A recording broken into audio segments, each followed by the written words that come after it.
Hello, good morning. कैसे हैं आप लोग सभी लोग? क्या एकदम बढ़िया हैं, एकदम अच्छे हैं, एकदम शानदार हैं?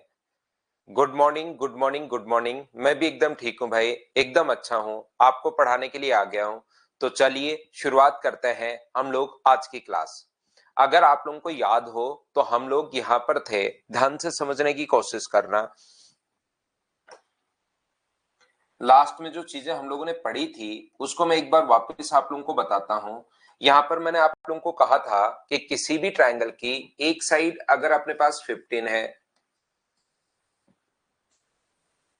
एक साइड अगर अपने पास 15 है, एक साइड यदि 25 है और एक साइड अगर ए है, और हमें क्वेश्चन में ही लिखा हुआ है कि ए जो है यहां पर इंटीजर है, यहां पर पूर्णांक है। यहां पर कल की क्लास छोड़ी थी, एक क्वेश्चन मैंने करवा दिया था, एक और अब हम लोग एग्जाम्पल करेंगे और उसके बाद हम लोग आगे बढ़ेंगे। जहां पर कल की क्लास हम लोगों ने छोड़ी थी उसी को हम लोग स्टेप वाइज अब हम लोग आगे बढ़ने वाले हैं। उम्मीद है आपको ये एग्जाम्पल याद होगा, और मैं आप लोगों से चाहता हूं कि कल की क्लास आप लोग जरूर देख कर आना। पहली क्लास देखोगे तभी आपके समझ में आएगी, नहीं तो चीजें आप लोगों को नहीं समझ में आएंगी। याद रखना, सबसे पहली बात, पहला क्वेश्चन मेरा ये है आप लोगों से कि इसकी ए की रेंज या प्रास बताइए। जो भी चीज पूछी गई है वो ए के बारे में पूछी गई है। तो पहला क्वेश्चन है ए की रेंज या प्रास आप लोग बताइए कि कहां से कहां तक होगा ए का मान। तो याद रखना, कल की क्लास में आप लोगों ने समझा था, कल हम लोग ये चीज समझ चुके हैं। पिछली चीजें मैं आप लोगों के लिए रिवाइज कर रहा हूं। ए का मान कहां से कहां तक पॉसिबल है? तो दो साइड्स का सम हमेशा तीसरी से बड़ा और दो साइड का डिफरेंस हमेशा तीसरी से छोटा होता है। ए का जो वैल्यू होगी वो दो साइड का जो सम होगा, इन दोनों का सम जो 40 होगा वो तो ए से बड़ा होगा, और इन दोनों का जो डिफरेंस होगा वो तीसरी साइड से छोटा होगा। तो ये अपने पास ए का जो मान आ गया वो 40, अपने पास से 10 से लेकर 40 तक। पहला क्वेश्चन आप लोग सभी लोग बताइए, क्या आप लोग समझ पाए हो? क्या बताओ मुझे। पहली बात, क्या सब लोग समझ पाए हैं? क्या एक एक चीज में जो कल पॉइंट आपको पढ़ाया था उस चीज को मैं रिवाइज करवा रहा हूं आपको, और उसके बाद मैं आगे बढ़ना शुरू करूंगा। जो कल पॉइंट था, एक पॉइंट जो कल लास्ट वाला था उसका मुझे दो एग्जाम्पल देने होते हैं। कल एक ही एग्जाम्पल दिया था, दूसरा एग्जाम्पल मैं दे रहा हूं। एच और एन भाई आप लोग बोलते रहना।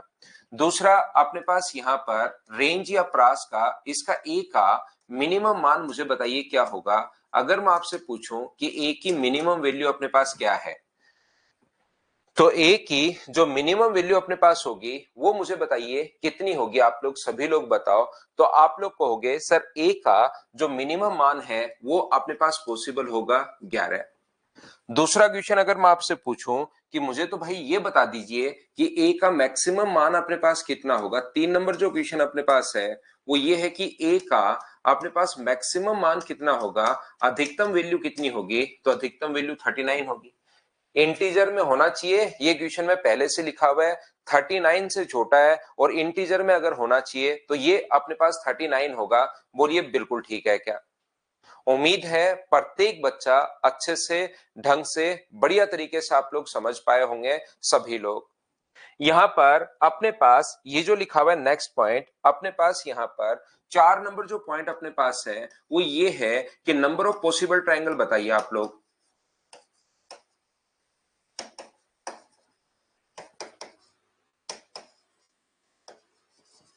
तो नंबर ऑफ पॉसिबल ट्रायंगल निकालने के दो तरीके हैं, या तो 40 में से 10 माइनस करके 1 माइनस कर दो। 40 10 नहीं है वासु यहाँ पर। कुछ बच्चे गलती से क्या करते हैं, वो यहां पर ये सोच लेते हैं कि इसका डबल करके -1 करना है, इसका डबल करके -1 नहीं करना। अगर आपको बेसिक से करना है तब तो 40 में से 10 माइनस करके 1 माइनस और करो तो अपने पास 29। या तो इस चीज से अगर करना है तो 40 -10 इसके बीच की संख्या अगर निकालनी होती है तो बराबर में अपने पास यहाँ पर 29 ऐसे आ जाएगा। या तो ऐसे कर लो इससे अगर करना चाहते हो तो, या आप लोग इससे अगर करना चाह रहे हैं, यहां पर इस वाले तरीके से अगर करना चाह रहे हैं तो आप लोग क्या करोगे, ये जो अपने पास लिखा हुआ है 2 × 15, ये जो लिखा हुआ है छोटे वाली साइड को इंटू करते हैं -1 और आंसर आ जाएगा 29। मैं आपको फिर बता देता हूं, कुछ बच्चे इसमें कंफ्यूज रहते हैं कि वो क्या करते हैं, इसको वो सोचते हैं छोटे वाली साइड इसको डबल करके -1 करना है। ऐसा नहीं है। यहां से अगर करना चाहते हो तो पूरा आप लोग माइनस करो, नहीं तो आप लोग यहां पर ये जो लिखा हुआ है ये अपने पास छोटे वाली संख्या को डबल करके -1 करो।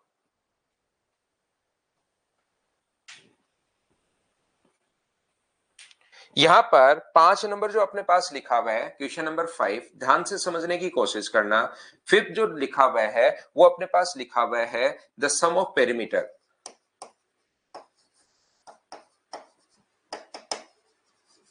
सम of perimeter of all possible triangle, जितने भी संभावित त्रिभुज बनेंगे उनका परिमाप अपने पास कितना होगा, पेरीमीटर कितना होगा, ये अपने पास ध्यान से समझने की कोशिश करो।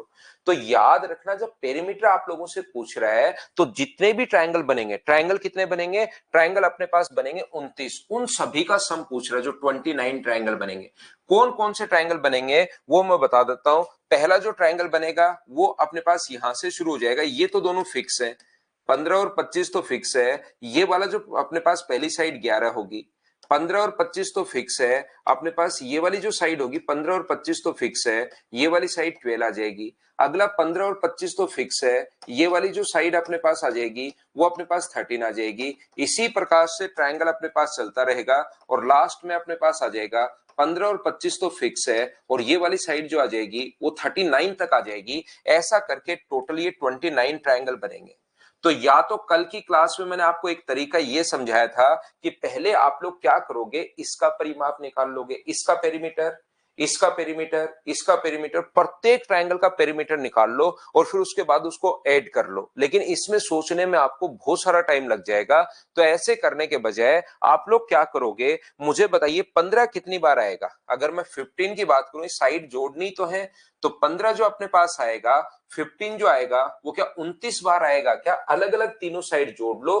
तरीका कल मैंने आप लोगों को बताया था, मैंने कहा था 29 अपने पास टाइम आएगा, अपने पास 15 जो आएगा वो अपने पास 29 बार आएगा।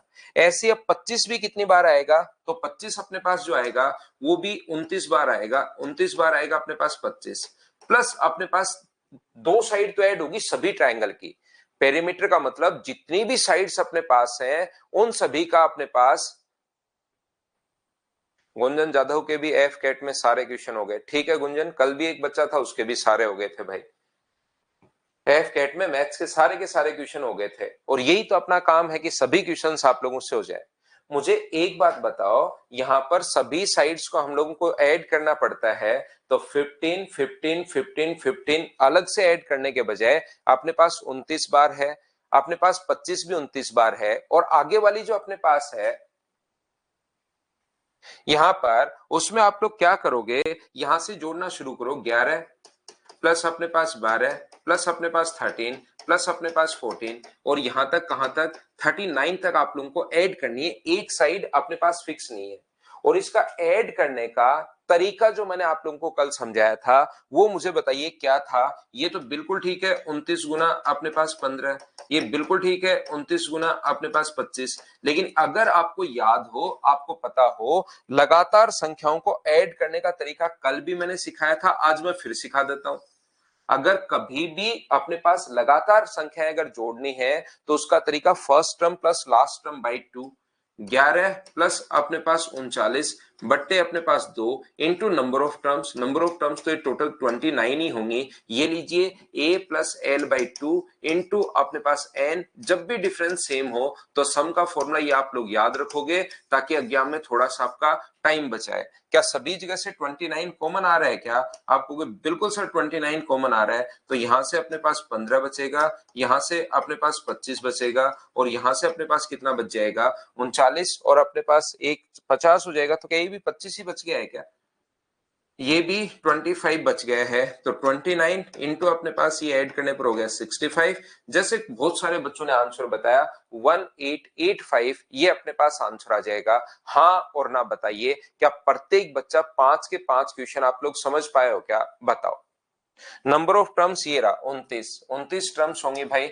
ये अपने पास यहां तो याद कर लो, या नंबर ऑफ टर्म्स निकालने का फॉर्मूला होता है एल माइनस ए अपॉन डी प्लस 1। उम्मीद है प्रत्येक बच्चे 5 के 5 क्वेश्चन कल मैं आपको समझा कर गया था और वो चीज आप लोगों को मैंने समझा दी है। तो देखिए यहां पर नेक्स्ट पॉइंट पर हम लोग चलते हैं। नेक्स्ट पॉइंट अब हम लोग पढ़ते हैं, पॉइंट नंबर 4 हम लोग कल कर चुके थे। अब मैं 5वां पॉइंट, इनके जो नाम है वो आप लोगों को याद होने चाहिए। ये तो आप लोगों को पहले से ही पता होना चाहिए। हमारे पास टाइप नंबर जो 5 है बेसिक में आप लोगों को पढ़ा रहा हूं। और पॉइंट नंबर 5 जो है, किसी भी ट्रायंगल को दो भागों में आप लोग बांट सकते हो। एक अपने पास बेस्ड ऑन एंगल्स और दूसरा बेस्ड ऑन साइड्स। यदि कभी भी किसी ट्रायंगल की तीनों साइड अगर अलग अलग है, किसी भी ट्रायंगल की अगर तीनों साइड अलग अलग अगर हैं, पहली दूसरी और तीसरी तीनों साइड अगर अलग अलग हैं, तो इसका नाम बताइए आप लोग क्या होगा? स्केलन ट्रायंगल या विषमबाहु त्रिभुज। आज यहां से हम लोग शुरुआत कर रहे हैं। कल वाली चीज क्योंकि 2 एग्जाम्पल देने होते हैं मुझे, क्योंकि कुछ बच्चों को कम समझ में आता है। कल मैं एक ही एग्जाम्पल दिया था, तो आज दूसरा एग्जाम्पल वो दिया है। अब हम लोग आगे बढ़ते हैं, आगे की चीजें हम लोग पढ़ते हैं। यदि किसी भी ट्रायंगल की तीनों साइड डिफरेंट हो तो उसको हम लोग बोलेंगे, या हम लोग बोलेंगे क्या बोलेंगे? स्केलन ट्रायंगल या विषमबाहु त्रिभुज हम लोग बोलते हैं, याद रखना। यदि अपने पास यहां से दो साइड अगर किसी ट्रायंगल की इक्वल हैं, किसी भी त्रिभुज की दो भुजाएं अगर बराबर हैं, कोई भी ट्रायंगल अपने पास है उसकी दो साइड अगर इक्वल हैं और एक साइड उनसे बराबर नहीं है, तो उसको हम लोग बोलते हैं आइसोसेलेस ट्रायंगल।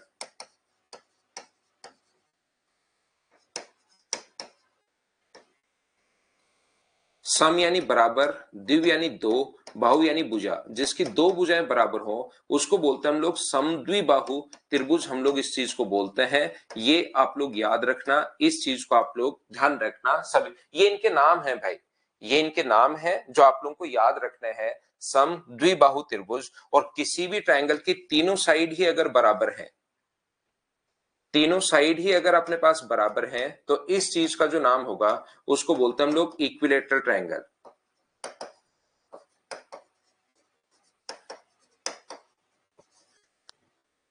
समबाहु त्रिभुज।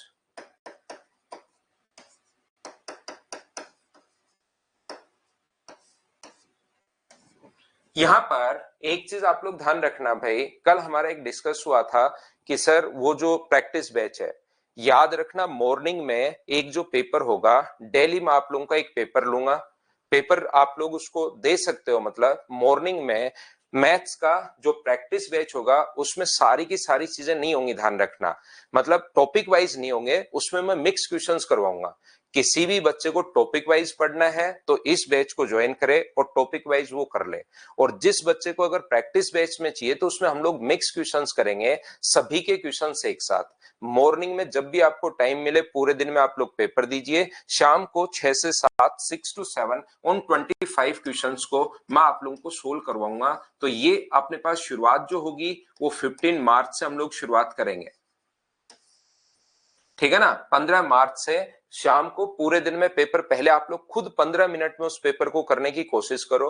पहले दिन 25 के 25 क्वेश्चन 15 मिनट में नहीं पढ़े जाएंगे, लेकिन 3 महीने का ये हम लोग प्रैक्टिस बैच ले रहे हैं। 3 महीने में आपकी संडे को छोड़कर बाकी 6 दिन क्लास होंगी, तो उसमें आप लोग अपने आप को एनरोल कर सकते हो, ध्यान रखना आप लोग, ठीक है ना, वो अभी अनाउंस हो गया है आप लोगों के लिए।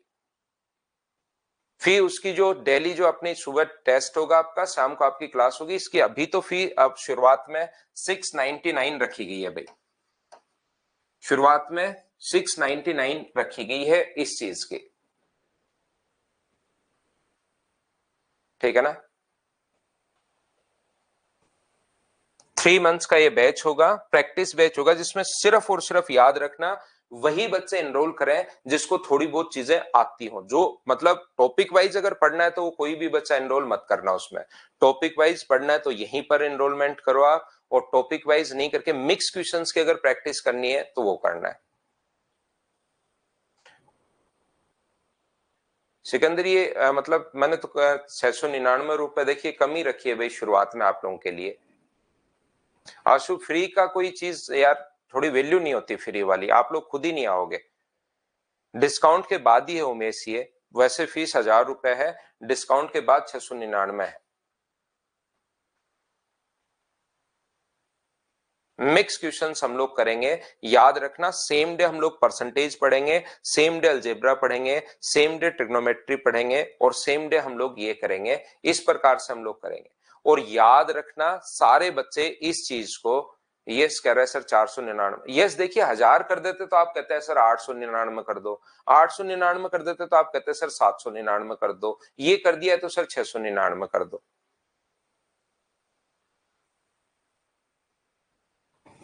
देखिए ध्यान से समझने की कोशिश करो सभी लोग यहां पर, तो उसको ओनली वही बच्चा एनरोल करे जिसको चीजें आती हो थोड़ी बहुत, याद रखना क्योंकि उसमें हम मिक्स क्वेश्चंस के हम लोग प्रैक्टिस करेंगे। टॉपिक वाइज पढ़ना है किसी बच्चे को तो यहाँ आए, नहीं तो प्रैक्टिस करनी है तो वहां आ जाए। अब यहां पर आ जाओ आप लोग, तो वो बैचेज जो है वो आप लोगों के लिए कर दिए हैं, मतलब वो बैच जो है वो पब्लिश हो चुका है, तो किसी भी बच्चे को जब भी एनरोल करना हो भाई आप लोग कर लेना। मैं आपको क्या बता रहा था, यहां पर अपने पास ऐसा है, एक ट्रायंगल है ए बी और सी, यदि किसी ट्रायंगल के तीनों एंगल ही अपने पास 90 डिग्री से छोटे हैं, बेस्ड ऑन एंगल्स, ध्यान से समझने की कोशिश करो। दूसरा अपने पास किसी भी ट्रायंगल के यदि तीनों एंगल ही लेस देन 90 डिग्री है, तीनों जो एंगल है वो लेस देन अगर 90 डिग्री अगर है, तो इस चीज को हम लोग बोलते हैं एक्यूट एंगल ट्रायंगल, न्यून कोण त्रिभुज।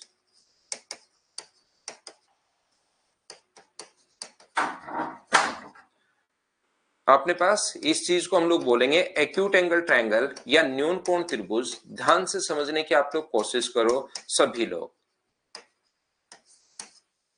यदि अपने पास कभी भी प्रत्येक कोण, अगर अपने पास किसी भी ट्रायंगल का एक कोण 90 डिग्री है, ये अपने पास एक कोण अगर 90 डिग्री है, दो तो छोटे होंगे ही होंगे 90 से, क्योंकि त्रिभुज के तीनों एंगल्स का सम 180 डिग्री होता है, तो एक एंगल भी अगर 90 डिग्री हो गया है, ध्यान से सुनने की कोशिश करना, एक नंबर भी अगर 90 डिग्री अपने पास हो गया है तो दो तो 90 से छोटे होंगे ही होंगे, एक एंगल अगर 90 डिग्री हो गया, ध्यान रखना उसका नाम क्या होता है, मुझे नाम बताइए आप लोग, तो आप लोग कहोगे सर इसका जो नाम होता है वो होगा राइट एंगल ट्रायंगल, अपने पास समकोण त्रिभुज।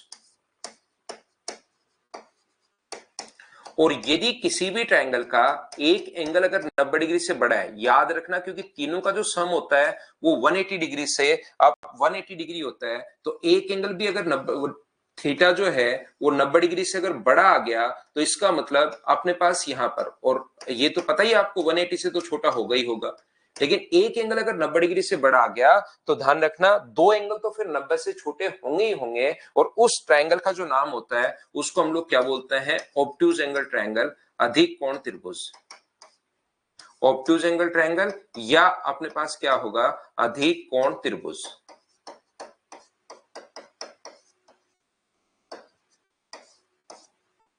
ये अपने पास, ये जैसे ही अपने पास ये आता है ध्यान से सुनने की कोशिश करना, इसमें मुझे समझाना ज्यादा कुछ है नहीं, ये इनके नाम होते हैं जो आप लोगों को पता होने चाहिए, ध्यान रखना। बस तीनों एंगल अगर अलग, तीनों साइड अलग अलग हैं तो स्केलन, दो साइड बराबर है तो आइसोसेलेस या समद्विबाहु, और तीनों साइड अगर बराबर हैं तो इक्विलेटरल ट्रायंगल या अपने पास समबाहु त्रिभुज ये अपने पास होगा।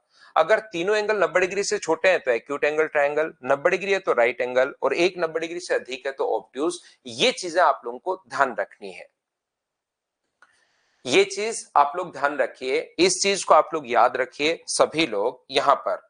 तो मैं आपको ये समझाने की कोशिश कर रहा हूं, ये बताने की कोशिश कर रहा हूं, देखिए यहां पर अपने पास किसी भी ट्रायंगल के दो एंगल अगर बराबर हैं तो याद रखना उसके सामने के कोण भी बराबर होते हैं, दो साइड बराबर है तो उसके सामने के एंगल भी इक्वल होंगे, याद रखना। अब ध्यान से समझिए सारे लोग, ये चीज इंपॉर्टेंट है। अभी जैसे हम लोग क्वेश्चंस करना शुरू करेंगे कल की क्लास में, आज में हम लोग और थ्योरी पर ही बात करेंगे, कल की क्लास में जैसे हम लोग क्वेश्चंस करना शुरू करेंगे तब मैं आपको समझाऊंगा। यहां पर सभी लोग ध्यान से समझना कि अपने पास यहां पर जैसे ही अपने पास ये जो है इधर से और इधर से दो साइड बराबर हैं तो सामने के कोण भी बराबर होंगे, ये चीज हम लोग काम में लेंगे, याद रखना। दो साइड बराबर तो एंगल भी बराबर, तीनों साइड अगर बराबर होंगी, ध्यान से समझना, तीनों साइड बराबर होंगी तो तीनों एंगल भी बराबर हैं। तीनों का सम होता है 180 और तीनों बराबर बराबर, तीनों का सम होता है 180 और तीनों बराबर बराबर, तो इक्विलेटरल ट्रायंगल का प्रत्येक कोण जो होगा वो भी मुझे बताइए कितने डिग्री होगा, 60 डिग्री, 60 डिग्री, 60 डिग्री। तो इक्विलेटरल ट्रायंगल का तो हमें पता है कि प्रत्येक कोण जो होगा वो 60 डिग्री, 60 डिग्री और 60 डिग्री होगा, याद रखना। समद्विबाहु त्रिभुज का हमें एंगल नहीं पता, हो सकता है 70, 70 और 40 हो सकता है 50, 50 और 80 हो सकता है 80, 80 और अपने पास 20 हो, कितने भी डिग्री हो सकता है, बस ये पता है कि दो एंगल बराबर होंगे और स्केलर ट्रायंगल के तो तीनों एंगल अलग अलग होते हैं, ये चीज आप लोग ध्यान रखना, इस बात को आप लोग ध्यान रखिए सभी लोग। तो तीनों साइड अलग हैं तो स्केलन या विषमबाहु, दो साइड बराबर है तो आइसोसेलेस, तीनों ही अलग अलग है, तीनों ही बराबर है तो इक्विलेटरल या समबाहु। एक तीनों ही एंगल अगर 90 डिग्री से छोटे हैं तो एक्यूट, एक 90 डिग्री होते ही राइट, एक 90 डिग्री से बड़ा होते ही ऑब्ट्यूज या अधिक कोण त्रिभुज होता है। ये इनके नाम है जो आप लोगों को पता होने चाहिए, जो आप लोगों को याद करना है, ध्यान रखना आप लोग। मैं थोड़ा सा और आगे बढ़ता हूं, नेक्स्ट पॉइंट, पॉइंट नंबर 6 पर मैं आप लोगों को लेकर चलता हूं। और पॉइंट नंबर 6 पर मुझे एक बात बताइए, एक ट्रायंगल की जो साइड है, ध्यान से समझने की कोशिश करना प्रत्येक बच्चा। एक ट्रायंगल है ए बी और सी, एक त्रिभुज है ए बी सी जिसकी जो साइड है वो है 4, 5 और 6। तो मुझे बताइए ये कौन सा त्रिभुज है, सबसे पहले मुझे ये बताओ सब लोग मिलकर। ए बी सी एक ट्रायंगल है तो ये कौन सा त्रिभुज है, ये बात बताइए मुझे सभी लोग मिलकर।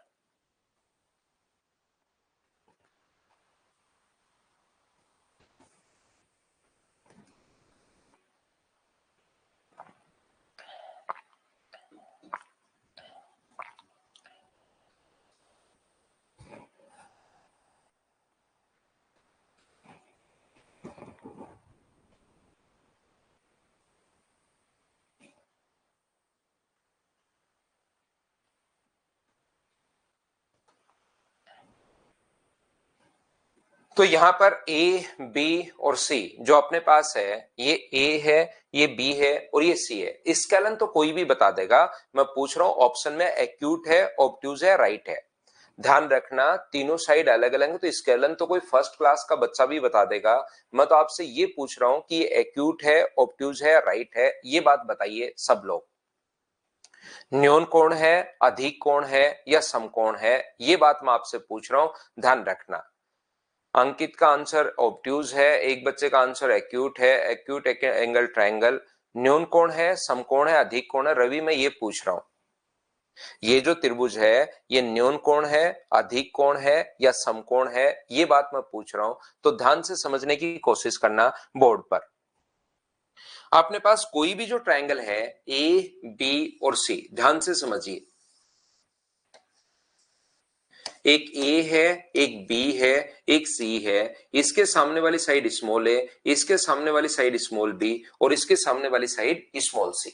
ए बी और सी, ध्यान से समझने की कोशिश करना सभी लोग कि मैं आपको क्या समझाने की कोशिश कर रहा हूं। मान लो सबसे बड़ी साइड सी है, ध्यान दो, ब्रिजेश यादव कह रहे हैं तीनों बन सकते हैं। ब्रिजेश अब समझना, मान लो सबसे बड़ी साइड अपने पास अगर सी है, इनमें से ए बी और सी में सबसे बड़ी साइड हमें पहचान लेंगे, न्यूमेरिक वैल्यू जब दी हुई मिलेगी कि सी है, जैसे यहां पर सबसे बड़ी साइड कौन सी है 6, उसको आप लोग अलग रख लो। यदि कभी भी अपने पास यहां पर ध्यान से समझने की कोशिश करना, यदि ए स्क्वायर प्लस बी स्क्वायर दो साइड्स के स्क्वायर का सम अगर तीसरी से बड़ा है तो इस चीज का जो नाम होता है वो अपने पास एक्यूट एंगल ट्रायंगल होता है। अगर साइड देने के बाद कभी भी हम लोगों से पूछ ले कि एंगल पर बेस्ड, दे तो दिए साइड और एंगल पर बेस्ड अगर पूछ ले तो फिर पता करने का तरीका ये इस टाइप का होता है। ये बात आप लोग ध्यान रखना, ये आप लोग याद रखना। जैसे अगर कभी भी ए स्क्वायर प्लस बी स्क्वायर, ध्यान रखना सी यहां सबसे बड़ी साइड है जिसको अलग रखना है, a square plus B square greater बराबर अगर सी स्क्वायर के है तो उम्मीद है कि आपको पाइथागोरस थ्योरम याद होगी बचपन में जो पढ़ी थी। तो a square plus B square बराबर सी स्क्वायर क्या राइट एंगल ट्राइंगल में लगती है क्या? तो आप कहोगे बिल्कुल सर समकोण त्रिभुज में लगती है। ये लीजिए, ये अपने पास आ जाएगा समकोण त्रिभुज होगा। और यदि कभी भी अपने पास ऐसा हो 3 number point A square plus B square less than अगर अपने पास सी स्क्वायर हो तो ये ही है अपने पास छठा पॉइंट। ये अपने पास इसको बोलते हैं हम लोग ऑब्ट्यूज एंगल ट्रायंगल, अधिक कोण त्रिभुज हम लोग इसको लिखते हैं। अगर कभी भी ऐसा है तो ये चीज आप लोग याद रखना, अधिक कोण त्रिभुज होगा, ऑब्ट्यूज एंगल ट्रायंगल होगा। इस चीज को आप लोग याद रखिए, इसको आप लोग ध्यान रखना। जैसे मैं आपको क्या समझाने की कोशिश कर रहा हूं, मैं आपको यह बताने की कोशिश कर रहा हूं कि तीनों साइड देने के बाद अपने पास पूछेगा कि बताओ न्यून कोण है, अधिक कोण है या समकोण है, कौन सा ट्रायंगल अपने पास है। तो जैसे ही इस टाइप से अगर आप लोगों से पूछे तो आप लोग क्या करोगे, यहां पर दो छोटी साइड कौन कौन सी हैं ये बात बताओ। क्या इसमें से सबसे बड़ी साइड आप लोग ढूंढ लोगे क्या? सबसे पहले ये बात बताइए सभी लोग। तो यहां पर आप लोग कहोगे कि बिल्कुल सर हम लोग यहां पर सबसे बड़ी साइड ढूंढ लेंगे। तो करना क्या है आपको, क्योंकि आपको तीनों साइड देने के बाद ऑप्शन जो मिलेंगे एक्यूट होगा, ऑब्ट्यूज होगा, राइट होगा या हमें नहीं पता क्या होगा, इस प्रकार से अपने पास आएगा। तो सबसे बड़ी साइड मुझे उम्मीद है कि न्यूमेरिक वैल्यू दी हुई मिलेंगी तो आप ढूंढ लोगे। तो दो छोटी साइड, 4 का स्क्वायर कितना हुआ 16 और 5 का स्क्वायर कितना हुआ 25 और 6 का स्क्वायर कितना हुआ 36। तो इन दोनों को अगर आप लोग ऐड करते हो तो 41 बन जाएगा, 41 बन जाएगा। 41 अगर बड़ा है इसका मतलब ये न्यून कोण त्रिभुज है, अपने पास एक्यूट एंगल ट्रायंगल है, न्यून कोण त्रिभुज अपने पास है, ये अपने पास आंसर आ जाएगा। बोलिए बिल्कुल ठीक है क्या? यदि अपने पास इनको जोड़ने पर 41 अगर आ रहा है तो 41 आते ही 41 36 से बड़ा है और 41 36 से अगर बड़ा है तो इसका मतलब अपने पास एक्यूट एंगल ट्रायंगल होगा, न्यून कोण त्रिभुज होगा। ये चीज आप लोग याद रखना, ये बात आप लोग ध्यान रखना। रवि कह रहा है वैल्यू नहीं दी हुई, तो वैल्यू नहीं दी हुई तो पूछेगा कि ये क्या है, ऐसे लिख के पूछेगा ये क्या है और फिर ऑप्शन देगा ये ट्रायंगल है, ये स्क्वायर है, ये सर्किल है या ये पॉलीगन है। तो आप तुरंत बता देना कि ये ट्रायंगल है। ऐसे क्वेश्चन आएगा फिर आपके पास भाई। हाँ दोनों पे ही है सिवा, ठीक है ना। देखिए मैं फिर बताता हूं। हाँ और ना बताइए, क्या सभी लोग समझ पाए हो क्या? यहां पर मैं ये बता रहा हूं 6 की जगह अगर मान लो वो 7 लिख दे, मान लो 6 नहीं देकर वो अगर 7 लिख दे तो मुझे एक बात बताइए कि क्या अपने पास 4 का स्क्वायर 16 और 5 का स्क्वायर 25 और 7 का स्क्वायर 49 49, क्या ये इधर वाला बड़ा हो जाएगा क्या? और 6 की जगह 7 अगर दे दे वो तो कौन सा ट्रायंगल होगा? फिर ऑब्ट्यूज एंगल ट्रायंगल होगा, अधिक कोण त्रिभुज होगा। बोलिए बिल्कुल ठीक है क्या?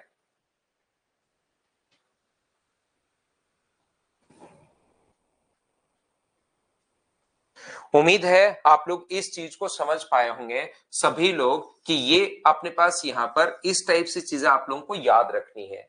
एक बात ध्यान रखना, ये जो अपने पास आता है ये अपने पास कोसाइन रूल से आता है। कोसाइन रूल मैं आप लोगों को समझाऊंगा बनता कैसे, ये चीज हम लोग मेंसुरेशन में सीखेंगे।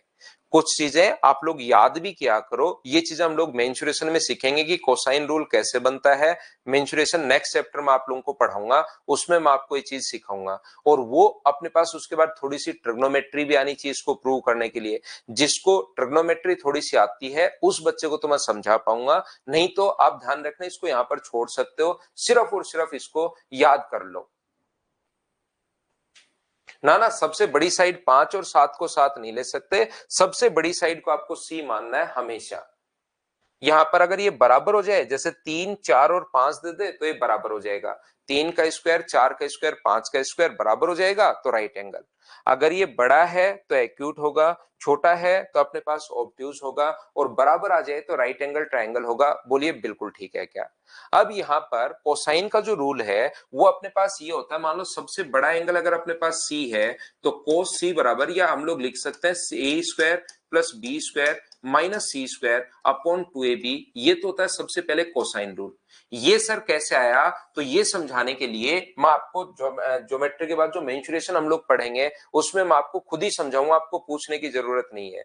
दूसरी बात ध्यान रखना, फर्स्ट क्वाड्रेंट, जिन बच्चों का मैथ्स क्लियर है उनको मैं बता दूं ये बनता कैसे है। फर्स्ट क्वाड्रेंट में कोस का मान ध्यान रखना पॉजिटिव होता है। 0 डिग्री से 90 डिग्री जब न्यून कोण होता है 0 से 90, उसमें कोस का मान पॉजिटिव होता है, ये चीज आप लोग ध्यान रखना। और 90 डिग्री पर कोस का जो मान होता है, 90 डिग्री पर कोस का मान होता है 0, और सेकंड क्वाड्रेंट में कोस की वैल्यू होती है नेगेटिव। तो यहां पर जब ये कोण न्यून कोण है, समझ लो, जिस बच्चे को समझना है, मैथ्स क्लियर है वही कर पाएगा। एक बार समझाता हूं, समझ में आए तो ठीक है, नहीं समझ में आए तो सोचना कि इसको याद करना आपको। फर्स्ट क्वाड्रेंट में कोस पॉजिटिव होता है, और पॉजिटिव लेने के लिए इसका मान पॉजिटिव अपने पास होना चाहिए, ऊपर वाले की वैल्यू। क्योंकि फर्स्ट क्वाड्रेंट में कोस पॉजिटिव, नीचे वाला तो साइड है, साइड हमेशा पॉजिटिव होती है ही, ऊपर वाले की वैल्यू पॉजिटिव होनी चाहिए। तो पॉजिटिव लेने के लिए मैथ्स में जब आप लोग पॉजिटिव लिखते हो, इसका मतलब उसको लिखते हो ग्रेटर देन 0। वैसे तो बोलने को तो पॉजिटिव बोल दिया, लेकिन मैथ्स में अगर लिखना है तो बोलते हैं पॉजिटिव चीज को हम लोग बोलते हैं अपने पास ग्रेटर देन 0 है। तो मुझे बताओ, जब भी अपने पास 90 डिग्री से छोटा हो तो a square plus B square greater than अपने पास सी स्क्वायर होगा। बोलिए बिल्कुल ठीक है क्या? यहां पर ध्यान से समझने की कोशिश करो।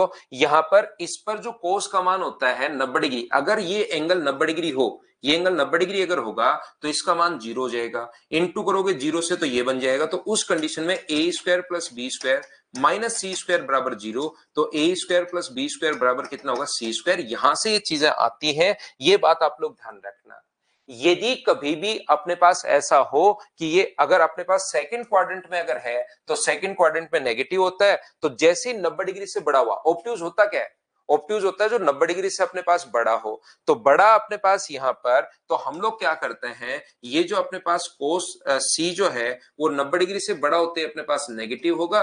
नेगेटिव होगा तो a square plus B square minus c square, negative को हम लोग लेस देन 0 लिखते हैं।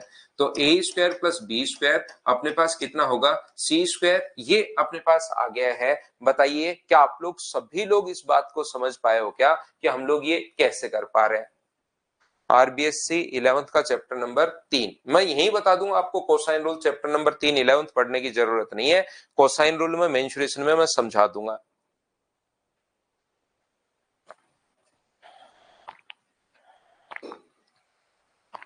तो मैं फिर बता दूं, क्योंकि ये उन बच्चों के समझ में आता है जिनका मैथ्स क्लियर होता है, तो इस चीज को मैं यहां पर नहीं बताता। क्योंकि पहली बात तो कुछ बच्चों को यही नहीं पता कि कोसाइन रूल क्या है, पहली बात। दूसरी बात, फिर ये पॉजिटिव कब होगा, नेगेटिव कब होगा, कहां पर जीरो हो जाता है, ये बात भी नहीं पता। तो उनको मैं कितनी भी कोशिश कर लूं फिर समझ में नहीं आएगा। इसलिए आप लोग इस चीज को याद रखना। क्या ये चीज याद कर लोगे क्या? बताओ, a square plus B square greater than c square है तो अपने पास ये होगा, बराबर है तो ये होगा, और अगर छोटा है तो अपने पास ये होगा। इस चीज को आपको याद करना है, ध्यान रखना।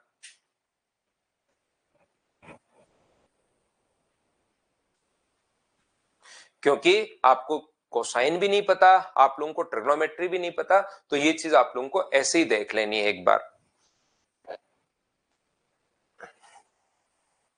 याद रखना, पॉइंट नंबर जो 7 है वो अपने पास इस प्रकार से है। ए स्क्वायर अपने पास किसी भी राइट एंगल ट्राइंगल में, मुझे एक बात बताइए, क्या ए स्क्वायर प्लस बी स्क्वायर बराबर सी स्क्वायर होता है? किसी भी राइट एंगल ट्राइंगल में क्या आप लोगों को पता है क्या कि ए स्क्वायर प्लस बी स्क्वायर बराबर अपने पास होता है किसके? सी स्क्वायर के बराबर होगा। ए स्क्वायर प्लस बी स्क्वायर बराबर सी स्क्वायर। तो बताओ सबसे बड़ी साइड कौन सी होगी? राइट एंगल ट्राइंगल में अपने पास ए स्क्वायर प्लस बी स्क्वायर बराबर सी स्क्वायर। तो मुझे एक बात बताइए, ए सबसे बड़ी साइड कौन सी होगी? पाइथागोरस थ्योरम, समकोण त्रिभुज, सबसे बड़ी साइड कौन सी होगी बताओ? तो आप लोग कहोगे सर सी सबसे बड़ी साइड होगी। जो सी है वो ग्रेटर देन होगा ए, या ए जो है वो सी से छोटा होगा, और बी भी जो है वो सी से छोटा होगा।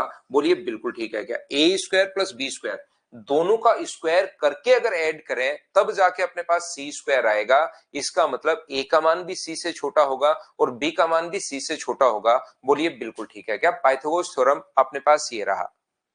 सी यहां हाइपोटेनस है, हाइपोटेनस सबसे बड़ी साइड होगी, ध्यान रखना। मैं यहां पर यह समझाने की कोशिश कर रहा हूं आपको। एक बात आप लोग हमेशा ध्यान रखना, पाइथागोरस थ्योरम तो आपको याद रहती है, लेकिन हमारा पॉइंट नंबर 7 ये है कि a cube plus b cube less than होता है सी क्यूब के राइट एंगल ट्राइंगल में, समकोण त्रिभुज में। ये पॉइंट भी आप लोग चाहो तो याद कर सकते हैं, ध्यान रखना।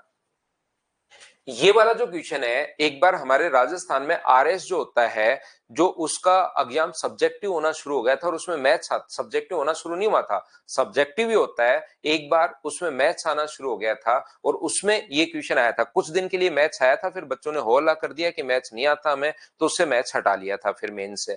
तो यहां पर अपने पास उसमें आया था कि इसको प्रूव करो कि a cube plus b cube less than c cube अपने पास कैसे होता है, इसको प्रूव करना था वहां पर। जबकि एक बार ये क्वेश्चन सीडीएस में आ चुका है। सीडीएस में क्वेश्चन आया है कि निम्न में से कौन सा यहां पर अपने पास सत्य है? निम्न which of in a right angle triangle which of the following is true? निम्नलिखित में से कौन सा सत्य है, ऐसे हम लोगों से पूछता है। तो यहां पर ध्यान से समझने की कोशिश करो ये रिजल्ट, क्योंकि अपने पास सीडीएस का क्वेश्चन एसएससी में, एसएससी का रेलवे में, रेलवे का सीडीएस में आ चुका है। तो क्वेश्चन एक बार आने के बाद फिर से उसकी संभावनाएं रहती हैं। तो इस चीज को आप लोग याद कर लो, और याद रखना नोट्स जो आपको दिए गए उसमें काफी सारी चीजें ऐसी होंगी जो उसमें नहीं लिखी हुई है। तो मैं यहां पर जो मैं आपको बताऊं, तो नोट्स आपको जरूर बनाने खुद के, या नहीं बनाओ तो जो एक्स्ट्रा चीज वो देखते रहो, जो एक्स्ट्रा चीज मैं बताऊं वो लिख लिया करो। तो यहां पर मैं आप लोगों को यह समझाने की कोशिश कर रहा हूं, ध्यान से समझना आप लोग सभी लोग। ये अपने पास मान लीजिए ए है, बी है और सी है। ये अपने पास ए, बी और सी है। तो a square plus B square बराबर सी स्क्वायर होता है पाइथागोरस थ्योरम से। ए स्क्वायर प्लस बी स्क्वायर बराबर होता है अपने पास सी स्क्वायर के। जैसे अपने पास 3 का स्क्वायर प्लस 4 का स्क्वायर बराबर होता है 5 के स्क्वायर के। 3 का स्क्वायर प्लस 4 का स्क्वायर बराबर होता है अपने पास 5 के स्क्वायर के। बोलिए बिल्कुल ठीक है क्या? ये लीजिए,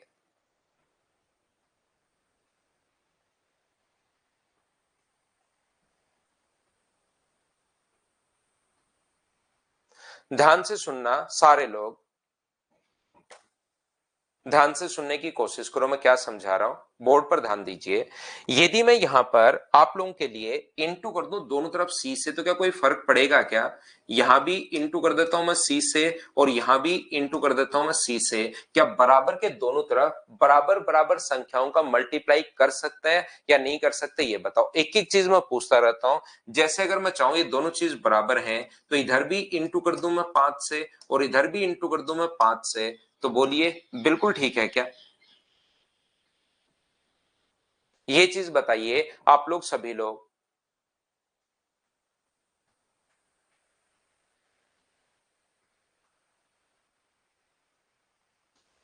बिल्कुल आपको बात समझ में आई है। यहां पर क्या ये 5 अकेले 3 से इंटू होगा, दोनों से इंटू होगा? तो ये इधर बनेगा 5 इंटू 3 का स्क्वायर, इधर बनेगा 5 इंटू 4 का स्क्वायर, और ये इधर बन जाएगा 5 का क्यूब अपने पास बन जाएगा।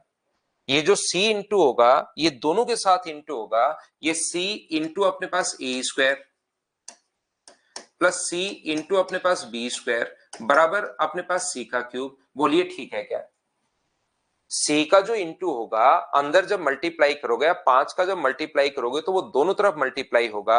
और एक छोटी सी बात मुझे सभी लोग मिलकर बताना, प्रत्येक बच्चा, यदि अपने पास 7 बराबर है 7 के, ध्यान से सुनना, 7 7 के बराबर है, लेकिन मैं इधर भी इंटू कर देता हूं 5 से और इधर भी इंटू कर देता हूं 5 से, तो क्या दोनों इक्वल रहेंगे क्या? बताना मुझे एक बार। 7 7 के बराबर था, ध्यान से समझने की कोशिश करो मैं क्या समझा रहा हूं। 7 7 के बराबर है, मैंने इधर भी इंटू कर दिया 5 से और इधर भी इंटू कर दिया 5 से, तो क्या अपने पास दोनों वैल्यू बराबर रहेंगी? बोलिए बिल्कुल ठीक है क्या? एक चीज समझते जाओ, एक एक पॉइंट आप लोग समझते जाइए, तो आप लोग को कहोगे सर बिल्कुल दोनों वैल्यू इक्वल होंगी, बिल्कुल दोनों वैल्यू बराबर होंगी।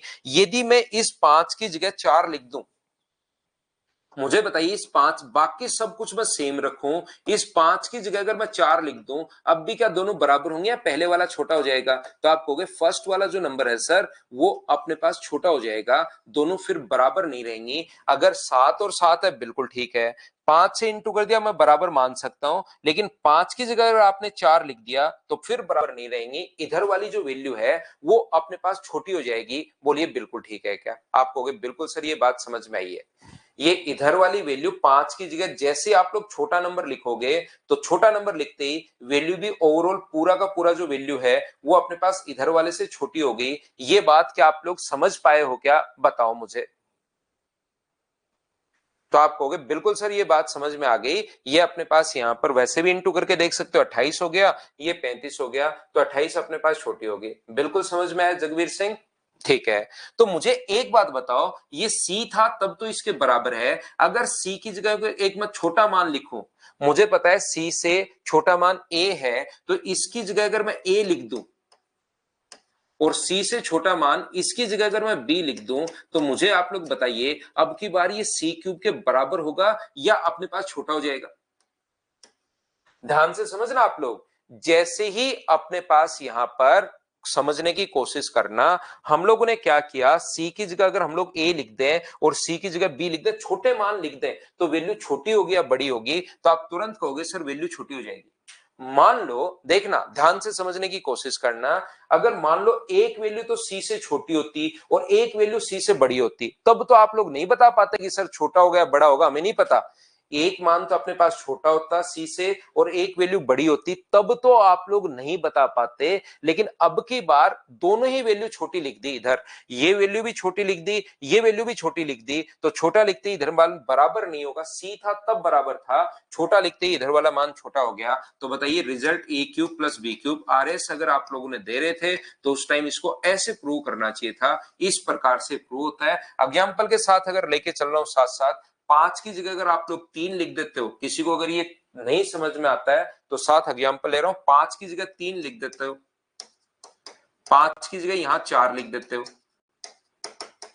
तो अब मुझे बताइए बड़ा होगा या छोटा होगा? तो तुरंत आप लोगों की ये बात तो समझ में आएगी आएगी, सर 5 जब था तब अपने पास बराबर था, अब की बार तो 3 लिख रहे हो तो ये तो छोटा होना ही होना है। तो यहां पर क्या अपने पास 3 का क्यूब प्लस 4 का क्यूब लेस देन होगा अपने पास 5 के क्यूब के? तो राइट एंगल ट्राइंगल में ये चीज आप लोग याद कर सकते हो। बोलिए बिल्कुल ठीक है क्या?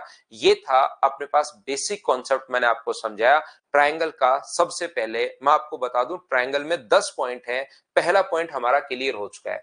एक एक पॉइंट मैं पकड़ूंगा, उसको बिल्कुल क्लियर करवाते हुए चलूंगा और फिर हम लोग अगला पॉइंट पढ़ लेंगे, और तब तक आप लोग ए पॉइंट याद कर लेना, फिर कल की क्लास में ए पॉइंट पर बेस्ड मैं आपको क्वेश्चंस करवा दूंगा, ध्यान रखना आप लोग। हाँ, फाइनल रिजल्ट याद कर लो, फाइनल रिजल्ट आपको सिर्फ याद करना है। ये चीजें मैं समझाता हूं लेकिन बाद में भूलो तो भूल जाया करो, कोई दिक्कत नहीं है।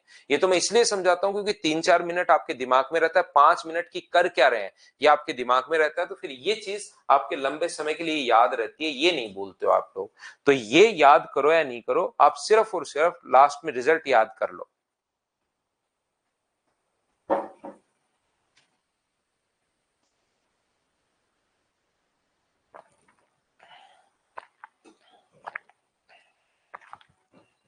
तो सही कर लो भाई, मेरे साथ साथ नोट्स बनाते चलो, देखते चलो, कहीं गलती है तो उसको ठीक कर लिया करो भाई।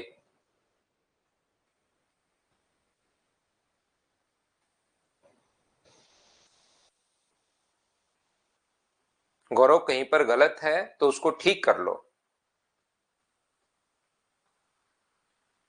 मेरे साथ साथ करते चलो, मैं जो समझा रहा हूं उसको समझते चलो।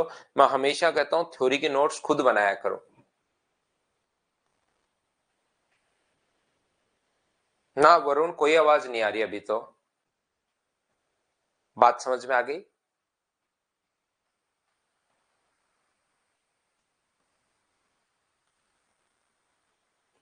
होल्ड पेज है तो मैं वापस डलवा देता हूँ, कोई दिक्कत नहीं है, मैं वापस डलवा दूंगा। ठीक है ना, मैं वापस डलवा दूंगा। इधर देखिए आप लोग, ये था अपने पास पहला पॉइंट। आज की क्लास में हम लोग बातचीत की तरफ जाएंगे नहीं, अब हम लोग सीरियसली पढ़ेंगे और ये चैप्टर को बढ़िया तरीके से खत्म करके ही दम लेंगे, ताकि ज्योमेट्री से आपका डर हमेशा के लिए दूर हो जाए। पहला पॉइंट, इसको याद रखना। देखिए 7 पॉइंट मैं आपको रिवाइज करवा देता हूं वापस से, इनको याद करना। पहला पॉइंट अपने पास ये था कि त्रिभुज के तीनों एंगल्स का जो सम होता है वो अपने पास 180 डिग्री होता है, याद रखना। दूसरा पॉइंट अपने पास ये था कि exterior angle always sum of interior opposite के बराबर होता है, बाह्य कोण अंत अभिमुख कोणों के योग के बराबर होता है। देख लो आपको थ्योरी याद है क्या। तीसरा पॉइंट अपने पास ये था कि दो भुजाओं का योग, दो साइड्स का सम हमेशा तीसरी से बड़ा होता है। चौथा पॉइंट ये था कि दो भुजाओं का योग हमेशा तीसरी से, दो भुजाओं का डिफरेंस हमेशा तीसरी से छोटा होता है। 5 नंबर पॉइंट अपने पास ये था कि न्यून कोण, अधिक कोण, समकोण, एक्यूट, ऑब्ट्यूज, राइट क्या होता है, स्केलन, आइसोसेलेस और इक्विलेटरल। अपने पास विषमबाहु, समद्विबाहु और समबाहु क्या होते हैं। छठे नंबर क्वेश्चन में 6 नंबर पॉइंट में मैंने लिखवाया था a square plus B square greater than c square है तो एक्यूट होगा, बराबर है तो राइट होगा, और छोटा होते ही ऑब्ट्यूज हो गया। और एक 7 नंबर राइट एंगल ट्राइंगल के लिए मैंने बताया क्यूब की फॉर्म में अगर कभी कभार आ जाता है तो स्क्वायर तो आप लोग याद रखते हो, लेकिन कभी क्यूब की फॉर्म में बन जाए तो a cube plus b cube less than c cube होगा। बोलिए बिल्कुल ठीक है क्या? तो देखो ध्यान से समझना, यहां पर अपने पास कोशिश करना आप लोग सीखने की। आप लोग देखिए पॉइंट नंबर मैं आप लोगों को 2 पढ़ा रहा हूं और 2 नंबर पॉइंट के मैं आपको 13 पॉइंट्स आप लोगों का मैं आपको पढ़ाऊंगा। पहला पॉइंट में 7 पॉइंट थे, याद रखना। दूसरा जो पॉइंट अपने पास है उसमें अपने पास टोटल 13 पॉइंट्स पढ़ेंगे। और देखना इतना बेसिक से अगर थ्योरी पढ़ लोगे ना तो 50% बच्चे तो क्वेश्चंस खुद ही करना शुरू कर देंगे। फिर यहां पर अपने पास 2 नंबर जो पॉइंट है उसको हम लोग देख रहे हैं, एंगल बाइसेक्टर, कोण समद्विभाजक। मैं फिर बार बार कह रहा हूं थ्योरी के नोट्स अगर कहीं और पेज या ऐसे डलवा दिया तो मैं एक बार फिर देख लूंगा, फिर भी आप लोग जरूर बनाना खुद से। तो यहां पर हम लोग देख रहे हैं पहला पॉइंट बेसिक क्लियर हुआ है। अब मैं आपको 4 सेंटर्स के बारे में आप लोगों को मैं बताऊंगा।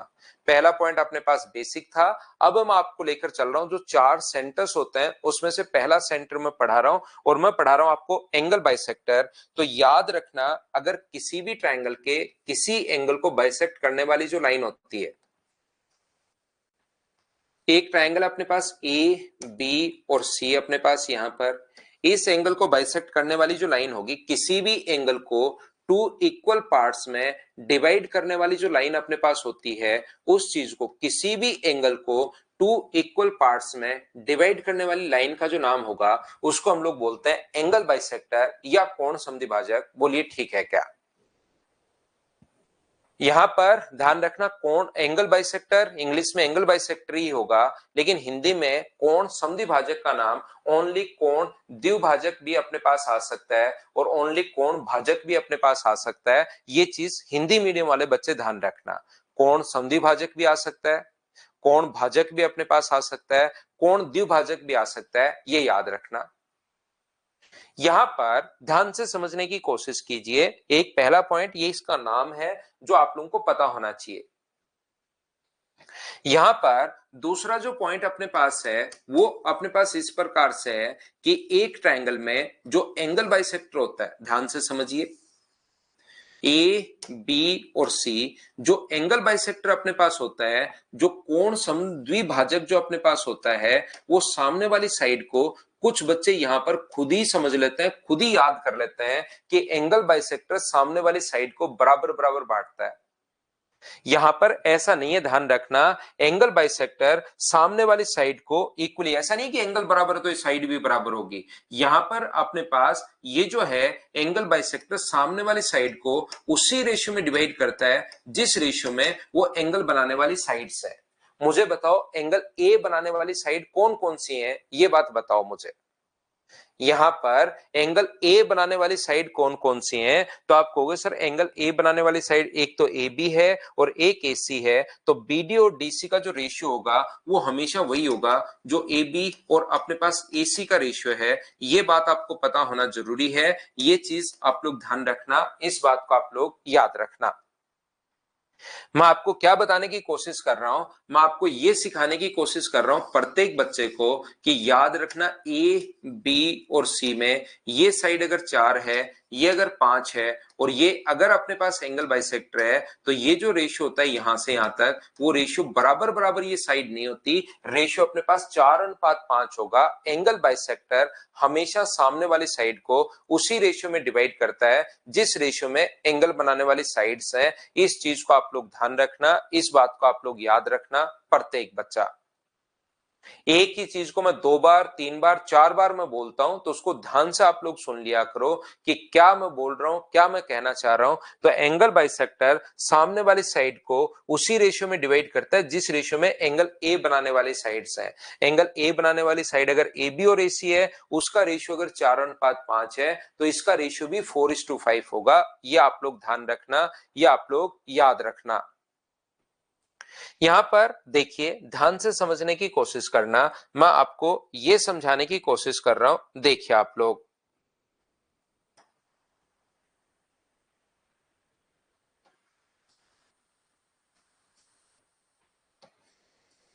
ये अपने पास एक ट्रायंगल है ए बी और अपने पास सी। यहां पर अपने पास ये इसका एंगल बाइसेक्टर है, कोण समद्विभाजक है, ये लीजिए। हम लोग क्या करेंगे, यहां पर ये इसका एंगल बाइसेक्टर है, ये इसका कोण समद्विभाजक है, एंगल को 2 इक्वल पार्ट्स में डिवाइड करने वाली एक लाइन है, एंगल को 2 बराबर बराबर भागों में बांट रहा है ये, थीटा और थीटा। हम लोग क्या करेंगे, इसको आगे बढ़ाएंगे और इसके एक पैरेलल लाइन खींचते हैं। किसके पैरेलल, एंगल बाइसेक्टर के पैरेलल लाइन हम लोग एक खींचते हैं और इसको आगे बढ़ाने पर ये मान लो मिल रहा है पॉइंट ई पर। जो भी मैंने आपको कल की क्लास में भी मैंने बताया था, एक बार आज मैं फिर समझाता हूं। जो भी अपने पास प्रूव करना होगा, आगे की चीजें अपने पास पहले आएंगी, पहले की चीजें अपने पास आगे आएंगी। तो अपने पास यहाँ पर पहले हम लोग प्रूव करते हुए चल रहे हैं, आगे फिर से कभी काम में ले लेंगे। लेकिन आगे की चीजें अभी तक आप लोगों ने नहीं पढ़ी है, तो उसमें से जो चीजें हमारे काम की होंगी वो मैं आप लोगों को बता दूंगा, उसको आपको याद करना है। विकास जाट पूछ रहे सर माध्यिका क्या होती है। माध्यिका आएगी आपके माध्यिका आएगी कल की क्लास पर, मंडे को आएगी। तो विकास जाट आज आप क्लास छोड़ सकते हो, माध्यिका ही अगर आपको सीखनी है तो आप मंडे को आराम से आगे क्लास लेना, उसमें मैं आपको बताऊंगा कि माध्यिका क्या होती है, हम लोग सीखेंगे। अब आप लोग यहाँ पर सीखने की कोशिश करो, बाकी बच्चे जो हैं वो सीखो। और विशाल आप निकल सकते हो भाई, अगर सिर्फ माध्यिका ही पढ़ना है तो मैं मंडे को आपको पढ़ाऊंगा। अब आप चाहे निकल सकते हो पतली गली से, क्योंकि नहीं तो आप बिना मतलब बच्चों को डिस्टर्ब करोगे भाई। ठीक है, दो लाइन अगर अपने पास कभी भी पैरेलल हैं, ध्यान से समझने की कोशिश करना। दो लाइन अगर कभी भी अपने पास पैरेलल हैं और ये एक ट्रांसवर्सल लाइन है, तो कॉरस्पॉन्डिंग एंगल संगत कोण हमेशा बराबर होते हैं। क्या बचपन में पढ़ा था, क्या थोड़ा बहुत याद है क्या? किसी बच्चे को लगता है कि नहीं सर मुझे तो याद नहीं है, तो अब याद कर लो भाई। किसी को लगता है कि याद नहीं है तो अब याद कर लो, ये याद करना पड़ेगा। जहां पर लाइन और एंगल पढ़ाऊंगा वहां पर मैं वापस बता दूंगा। दूसरा पॉइंट, दो लाइन अगर कभी भी पैरेलल हैं, ध्यान से समझिए, यदि दो लाइन कभी भी अपने पास पैरेलल हैं तो याद रखना ऑल्टरनेट, ये ट्रांसवर्सल लाइन है तो जो ऑल्टरनेट एंगल होते हैं जब भी अपने पास जेड बन रहा हो, कल भी बताया था जब लाइन और एंगल में पढ़ाऊंगा उससे पहले ही ये सारी चीजें अपने पास आ चुकी होंगी। आपको याद हो चुका होगा कि जब भी जेड चाहे उल्टा बने चाहे सीधा बने, एकांतर जो कोण होता है, ऑल्टरनेट एंगल जो होते हैं वो बराबर होते हैं। क्या आपको याद है क्या? तीसरा पॉइंट ध्यान रखना, यदि कभी भी अपने पास लाइन अगर पैरेलल हो, ये एक ट्रायंगल है ए बी और सी, और ये यहां पर अपने पास डी ई पैरेलल लाइन अगर है तो पैरेलल लाइन होते ही ध्यान रखना हम लोग लिख सकते हैं एडी अपॉन अपने पास डीबी बराबर ए अपॉन ई सी। सर ये कैसे लिख सकते हैं हम लोग? तो ये अभी प्रूव नहीं करेंगे, क्योंकि अभी मैं ये प्रूव कर रहा हूं। इसको प्रूव करने के लिए मैं ये काम में लूंगा, इसको प्रूव करने के लिए कोई और चीज आएगी, और उसको प्रूव करने के लिए कोई और चीज आएगी। तो फिर आप लोग एक चीज पढ़ते टाइम दूसरी में निकल जाएंगे, दूसरी से तीसरी में, तीसरी से चौथी में, फिर हम लोग वापस जब आएंगे तब तक कोर्स कंप्लीट हो चुका होगा कि देखिए इसके माध्यम से मैंने पूरा गणित करवा दिया, और वो पूरा मिक्स हो जाएगा। तो जब सिमिलरिटी में पढ़ाऊंगा, समरूपता में पढ़ाऊंगा, तब मैं मेरी तरफ से, आपको पूछने की जरूरत नहीं है, मैं मेरी तरफ से इसको प्रूव करूंगा कि ये कैसे प्रूव हुआ। यहां पर मैं मेरी तरफ से ही प्रूव करूंगा। तो अभी आप लोग ये चीज याद कर लो, 3 पॉइंट, इन चीजों को हम लोग, ये जो है सिमिलरिटी में मैं खुद ही प्रूव कर दूंगा, याद रखना। थेल्स थ्योरम बिल्कुल ठीक है, कुछ बच्चों को याद भी है। देखिए तो ध्यान रखना मैं क्या कहने की कोशिश कर रहा हूं। लाइन अगर पैरेलल है, पहला पॉइंट, कॉरस्पॉन्डिंग एंगल, संगत कोण हमेशा बराबर होते हैं। ये एक ट्रांसवर्स लाइन के या तो दोनों ऊपर वाले या दोनों नीचे वाले, एक ही तरफ या तो दोनों ऊपर या दोनों नीचे, तो ये कॉरस्पॉन्डिंग एंगल बोलते हैं। संगत कोण हमेशा बराबर होते हैं, याद रखना। अपने पास ऑल्टरनेट एंगल जो होते हैं, एकांतर कोण भी जो होते हैं, वो अपने पास बराबर होंगे, थीटा और थीटा। और तीसरा लाइन पैरेलल होती है, एडी अपॉन डीबी बराबर ए अपॉन ईसी लिख सकते हो। यहां आपको याद रखना पड़ेगा, यहां आपको रटना पड़ेगा। अब देखिए आप लोग ध्यान से समझने की कोशिश करो, ये एंगल और ये एंगल दोनों बराबर हैं, ये कोण थीटा है, ये कोण थीटा है, दोनों एंगल बराबर क्यों है? पहली बात ये बताओ। एक एक पॉइंट मैं पूछता रहूंगा और मैं समझाता रहूंगा। एक पहला पॉइंट मुझे बताइए, ये कोण थीटा और ये कोण थीटा दोनों बराबर क्यों हैं? ये बात बताओ मुझे सभी लोग सबसे पहले।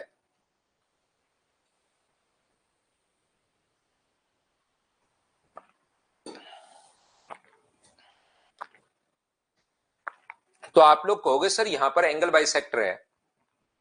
एंगल बाइसेक्टर है तो दोनों बराबर होते हैं ही। एडी यहां पर क्वेश्चन में गिवन है कि एंगल बाइसेक्टर है। और मैं कहूंगा पॉइंट नंबर 1 को मैं काम में ले रहा हूं सबसे पहले। पॉइंट नंबर 1 को मैं काम में ले रहा हूं। मुझे बताइए दोनों लाइन पैरेलल हैं, तो ये एंगल अगर थीटा है तो क्या ये एंगल भी थीटा होगा क्या?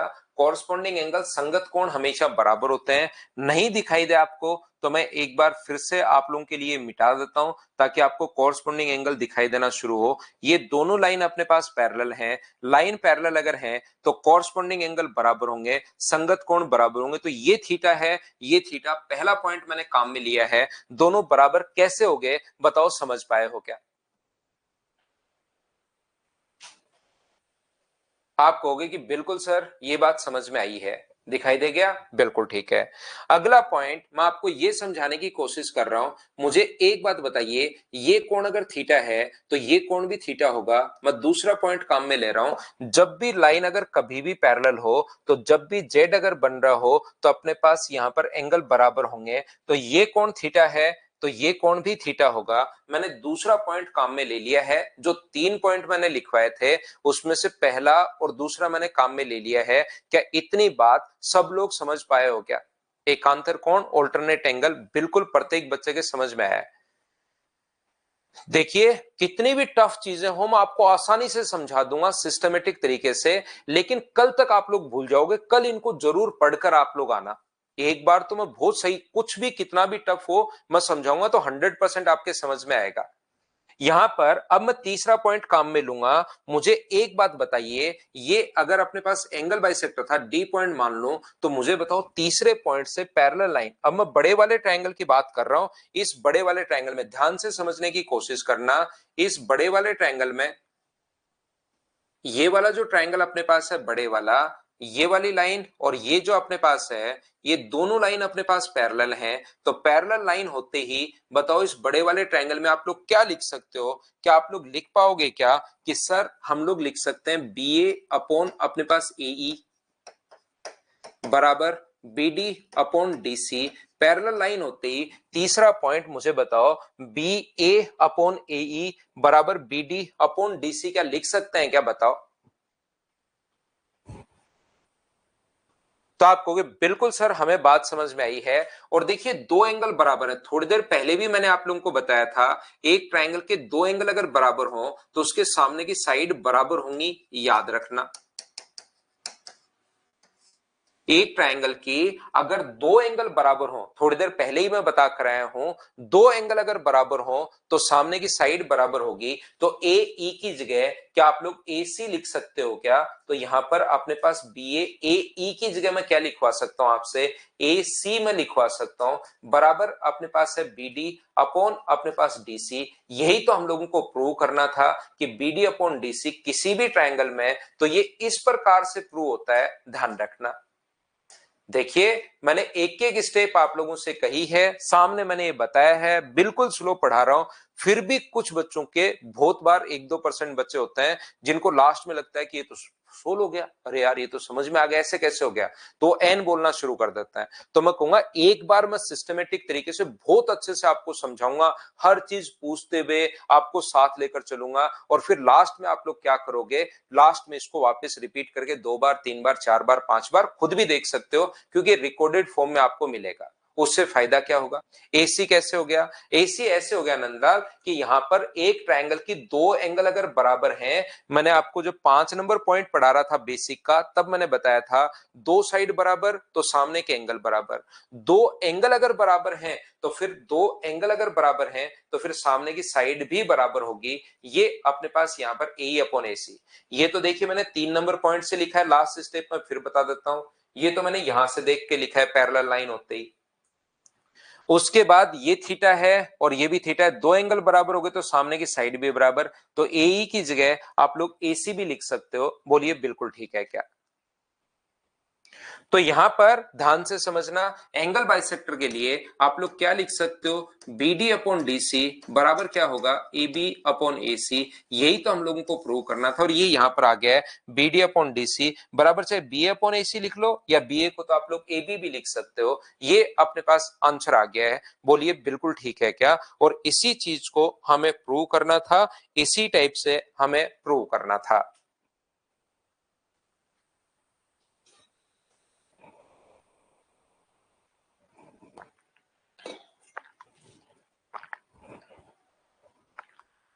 तो याद रखना अपने पास यहां पर ये प्रूव याद रहे या नहीं रहे वो तो मैं बताऊंगा, मेरी आदत में है।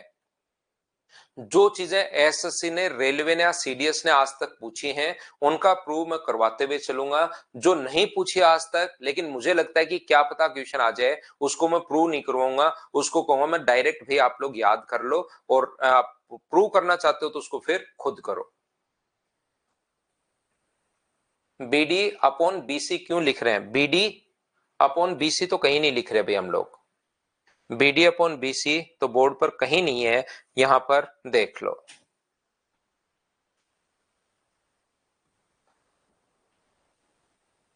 संतोष पांडे, कहीं नहीं लिखा मैंने। बीडी अपॉन बीसी तो मैंने कहीं नहीं लिखा, आप देख सकते हो भाई।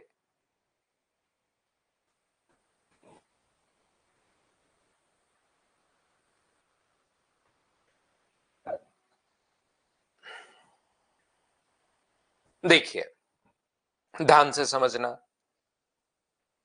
ममता मीना कह रही है कि 1 आवर कंप्लीट, 1 आवर कंप्लीट पता ही नहीं लगेगा आपको टाइम का, ये तो 1 घंटा, मतलब आपको सवा घंटे हम लोग क्लास ले रहे हैं। अगर आपने सिस्टमेटिक तरीके से पिछली क्लासेस अगर पढ़कर आए तो आपको पता ही नहीं लगता टाइम का कि कब टाइम अचानक से सवा घंटा हो गया। आपको लगेगा अभी तो यार 10-15 मिनट ही हुए पढ़ते हुए, और वो सवा घंटा निकल जाता है।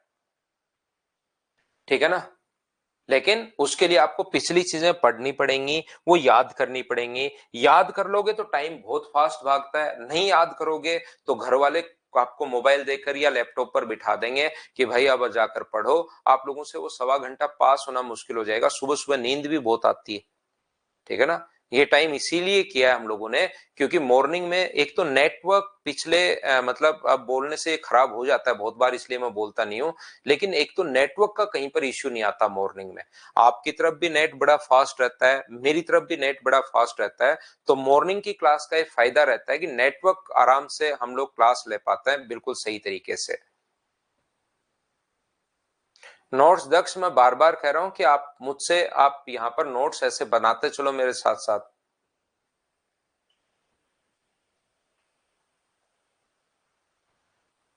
तो देखिए ध्यान से समझना, पॉइंट नंबर 3 मैं आपको समझा रहा हूं। एक ट्रायंगल में मुझे सभी लोग मिलकर बताइए एक बार, एक जो त्रिभुज अपने पास होता है ए बी और सी, इसमें अपने पास कितने एंगल बाइसेक्टर होंगे?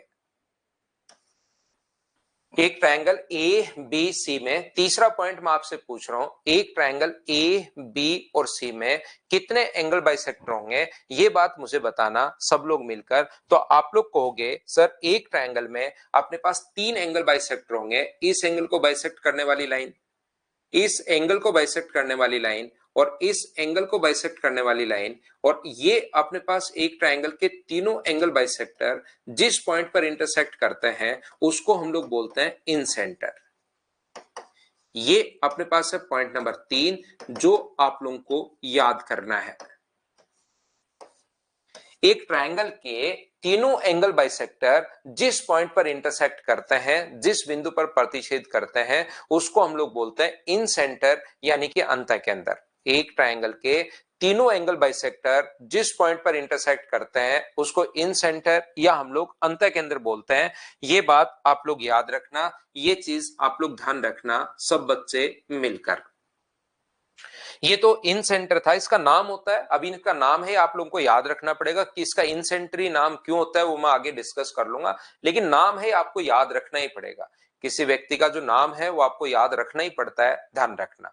तो ऐसे ही ये अपने पास इसका इन सेंटर जो नाम है वो एक बार आप लोग याद कर लीजिए। एक ट्राइंगल के तीनों एंगल बाइसेक्टर जिस पॉइंट पर इंटरसेक्ट करते हैं उसको हम लोग बोलते हैं इन सेंटर बोलेंगे, याद रखना। मैं आऊंगा सर की जगह। शिवा सिंगल क्या कहना चाह रहे हो, पता नहीं आप किसकी कौन सी जगह आना चाह रहे हो? पंकज हैप्पी मैरिज राहुल ऐसे लिख रहा है।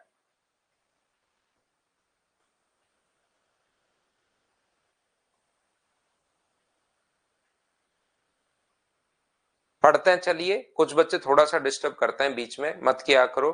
पढ़ाई पर ज्यादा ध्यान रखा करो। जितनी चीजें आप लोग पढ़ कर आओगे उतना ही मैं आपको और अच्छा पढ़ाऊंगा। डिस्टर्ब मत किया करो, बहुत बढ़िया मैं आपको पढ़ाऊंगा उतना ही, लेकिन आप सिर्फ ध्यान ध्यान दीजिए। मैं आपको क्या समझाने की कोशिश कर रहा हूं, देखिए। मुझे एक बात, जो 4 नंबर पॉइंट है, एक ट्रायंगल है ए बी और सी। 4 नंबर जो पॉइंट है अपने पास ए बी और सी, पीछे आते हैं यही लिख देते हैं। 3 नंबर के पास ये अपने पास एक ट्रायंगल है ए बी और सी।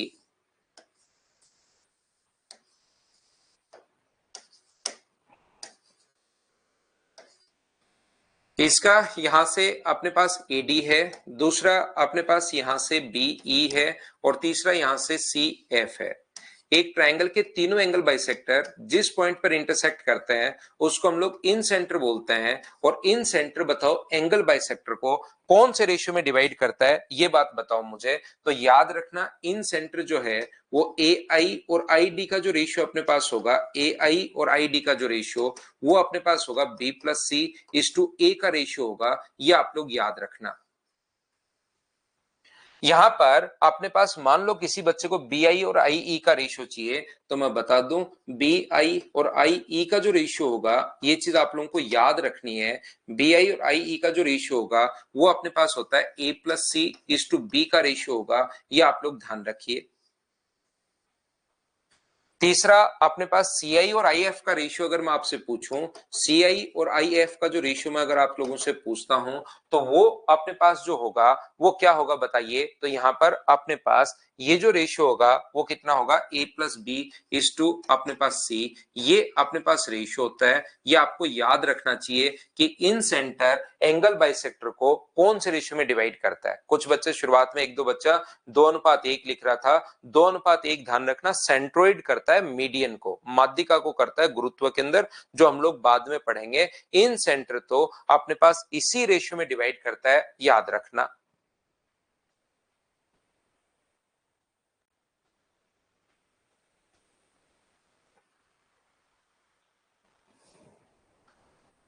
तो ये चीज क्या आप लोगों की याद हुई है क्या कि ए आई और आई डी का जो रेशियो होगा इन दोनों साइड को हम लोग जोड़ते हैं और ये अपने पास ए, जैसे अपने पास ध्यान से समझने की कोशिश कीजिए। आइए अब मैं आपको समझाता हूं, प्रत्येक बच्चे को कोशिश करना समझने की।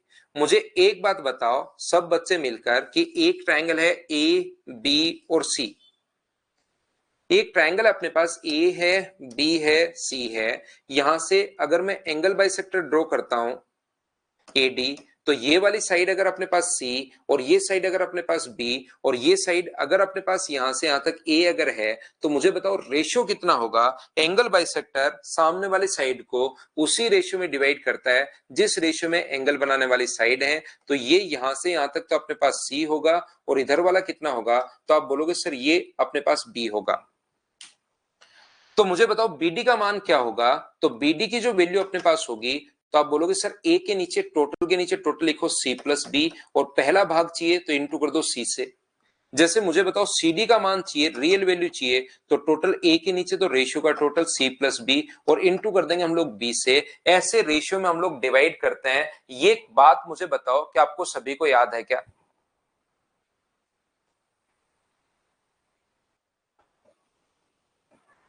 बोलो बिल्कुल ठीक है क्या। मैं आपको फिर समझाता हूं एक एग्जांपल से, ध्यान से समझना। ये अपने पास मान लो अपने पास कोई भी ट्रायंगल है ए बी और सी, और यहां पर अपने पास ए बी और सी, ये साइड 4 है, ये 5 है और ये 7 है, ये एंगल बाइसेक्टर है। तो एंगल बाइसेक्टर सामने वाली साइड को उसी रेशियो में डिवाइड करता है जिस रेशियो में एंगल बनाने वाली साइड्स हैं। तो ये अपने पास 4 होगा और ये अपने पास 5 होगा। तो बीडी का मान मुझे बताइए कितना होगा। तो आप कहोगे सर टोटल के नीचे रेशियो का टोटल 4 प्लस 5 और इंटू कर देंगे 4 से, ये आ जाएगा। और सीडी के लिए 7 के नीचे अपने पास 4 प्लस 5 और इंटू कर देंगे 5 से, तो अपने पास ये आ जाएगा। बोलो बिल्कुल ठीक है क्या। ये कैसे डिवाइड कर लिया रोशन। रेशियो में तो आपको डिवाइड, ये तो थोड़ी देर पहले मैंने बताया कि भाई रेशियो ये होता है। ये बात तो आपको थोड़ी देर पहले एक दो नंबर पॉइंट ही मैंने ये समझाया। और रेशियो में आपको डिवाइड करना आना चाहिए कि अपने पास यहाँ पर सी अनुपात बी अगर है तो टोटल ए, टोटल के नीचे रेशियो का टोटल सी प्लस बी। पहला चाहिए तो सी से गुना और दूसरे का चाहिए तो बी से गुना। पहली बात तो क्योंकि ये एसएससी रेलवे और सीडीएस का बैच है, तो किसी चीज को रेशियो में तो आप लोगों को बांटना आना चाहिए, पहली बात। दूसरी बात अपने पास यहां से नहीं आता तो मैंने बता भी दिया है 2 एग्जांपल से, तो अब तो भाई आना चाहिए। टोटल के नीचे टोटल 4 प्लस 5, पहला चाहिए तो 4 से गुना और दूसरा चाहिए तो 5 से गुना। एक बार बताओ ये आप लोग समझ पाए हो क्या।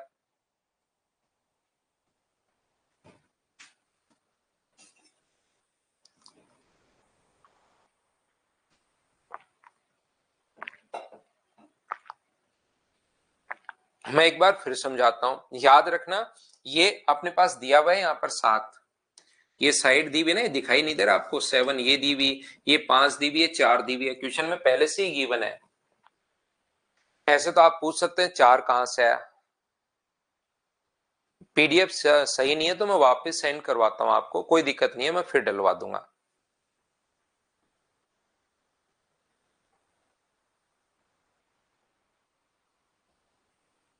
अब देखना, मुझे एक बात बताओ, अगर मैं यहां से ध्यान से समझना, इसको यहां पर अगर मैं मिला देता हूं, ये मान लो ई पर अगर जाकर मिले, तो अब मुझे बताओ क्या ए ई और ई सी का जो रेशियो होगा वो क्या होगा। तो आप कहोगे सर ए ई और ईसी का रेशियो, अगर ये एंगल बाइसेक्टर अगर अपने पास है तो ए ई और ईसी का रेशियो वही होगा जो एंगल बी बनाने वाली साइड है, बी ए अपॉन बी सी। ये चीज मैं थोड़ी देर पहले आपको एंगल बाइसेक्टर के लिए 2 नंबर पॉइंट समझा कर आया हूं। एक बार बताओ क्या आपको याद है क्या।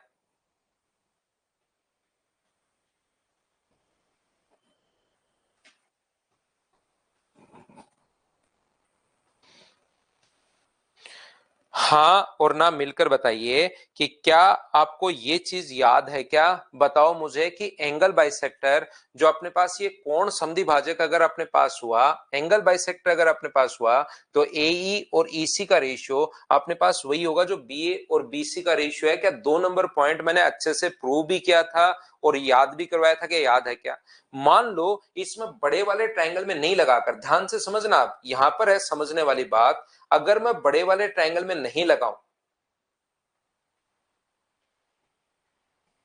मुझे एक बात बताइए, यदि मैं इन चीजों को बड़े वाले ट्रायंगल में नहीं लगाकर ओनली अगर मैं इस छोटे वाले ट्रायंगल में ही लगाऊं, एंगल बाइसेक्टर यहीं तक अगर मैं लगाता हूं, तो मुझे अब बताइए इस ट्रायंगल में आप लोग क्या लगा सकते हो, ये बताओ मुझे। अगर ये आई अपने पास है, ओनली मैं इस ट्रायंगल में लगाता हूं, ध्यान से समझना, मैं पूरे बड़े वाले ट्रायंगल में एंगल बाइसेक्टर नहीं लगाकर, थ्योरम नहीं लगाकर, मैं इस छोटे वाले ट्रायंगल में एंगल बाइसेक्टर थ्योरम अगर लगाऊं, तो मुझे अब बताओ यहां पर आप लोग ए आई और आई डी का रेशियो क्या लिख सकते हो, ये बताना। सब लोग, आगे नहीं बढ़ा रहा हूं मैं, सिर्फ इस ट्रायंगल में लगा रहा हूं, तो एक बार देखकर बताना कि क्या हम लोग ए आई अपॉन आई डी को, ए आई और आई डी का जो रेशियो अपने पास होता है उसको मैं लिख सकता हूं क्या, कि अपने पास ये एंगल बनाने वाली साइड कौन सी है? तो आप कहोगे सर एक साइड तो अपने पास ए बी है, और दूसरी बताओ बी सी लिखोगे या बी डी लिखोगे? तो आप कहोगे सर अब की बार ये छोटे वाला ही ट्रायंगल है, तो ये एंगल बनाने वाली साइड ए बी तो यहां तक है, और दूसरा आप लोग बी डी लिखोगे। एंगल बाइसेक्टर थ्योरम छोटे वाले ट्रायंगल में कैसे लगा दी, ये बात बताओ। सब लोग समझ पाए हो क्या? हाँ और ना बताते चलो भाई।